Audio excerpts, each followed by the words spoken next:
Alam nyo ba na ang halaman na ito ay pinapaniwalaan na nagtataboy ng masamang espiritu? Ito ay ayon sa mga ninuno natin na mga babaylan o manggagamot dito sa Pilipinas sa sinaunang panahon. Kilalanin ang tea plant o sa kanyang scientific name na Cordyline fruticosa. Sa kanyang common name, tinatawag din ito na good luck palm, cabbage palm, o palm lily.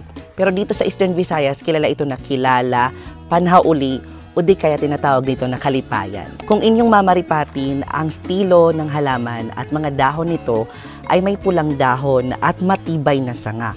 Meron iba't ibang uri o variety ng mga Cordyline fruticosa o mga tea plant, katulad na lang ng mga iba't ibang kulay ng mga dahon, puti, pula, dilaw at berde. Ang halaman na ito ay native dito sa Pilipinas o tumutubo talaga dito karamihan ang mga ganitong tea plant o mga Cordyline fruticosa.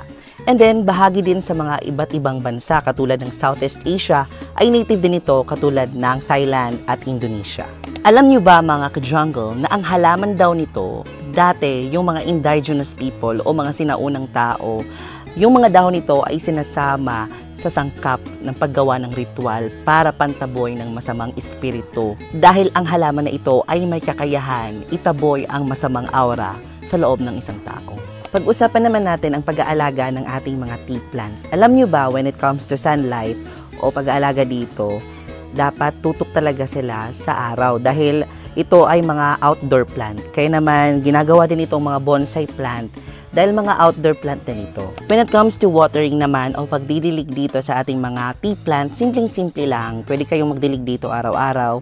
Pero alam nyo ba, yung iba, nineneglect lang yung mga halaman na ito dahil sobrang forgiving plant. When it comes to forgiving, kahit hindi nyo diligan, tumutubo pa din itong mga halaman na ito. So when it comes to soil requirements, mga ka-jungle, hindi naman ito maarte.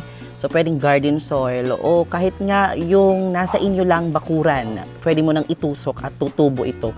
Mabilis lang ito, paparami at sobrang bilis din ito alagaan. Kaya marami ang nagko-collect ng mga ganitong halaman dahil ginagawa din nila na bonsai. Kagaya ng aking naitanim dito dahil alam niyo ba, pinapaniwalaan din sa feng shui na ito ay nagpapaswerte sa loob ng bahay. So, protection, prosperity, and good fortune. Itong mga halaman ito, kaya naman tinawag din to na fortune plant. So, sa karagdagan, yung mga dahon daw nito at yung mga ugat nito ay ginagawang medicinal, which is ginagamot daw sa arthritis nung mga sinaunang panahon. Pero hindi ko lang alam kung pwede pa ngayon. Ayan, I'm so very happy na na-share ko sa inyo ang tea plant at care tips ng pag-aalaga o pag-aalaga dito sa halaman na ito. Alam nyo ba na ang mga ganitong halaman ay native, kaya naman paramihin natin dito sa Pilipinas. At yung mga cultivated ay pagandahin natin din. And then, yon mga ka-jungle, I hope may natutunan kayo in today's video. And if you want to know about me, meron akong mga videos sa YouTube and sa TikTok. Maraming salamat sa panonood and I will see you next episode because more plant, less stress.